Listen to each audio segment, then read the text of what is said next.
in order to prepare a delicious and authentic ugadi pachadi.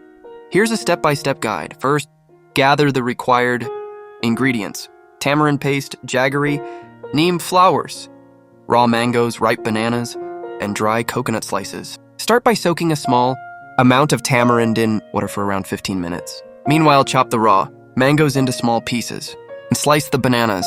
Keep them aside for later use. In a mixing bowl, add the soaked tamarind paste and a generous amount of jaggery. Stir well until the jaggery completely dissolves. Next, add the neem flowers, chopped mangoes, sliced bananas, and a handful of dry coconut slices. Blend all the ingredients together gently, ensuring a balanced and consistent mixture. Once done, let it sit for a few minutes to enhance the flavors. Your ugadi pachadi is now ready to be served. Enjoy the delightful blend of sweet, sour, bitter, and tangy flavors that symbolize the spirit of ugadi.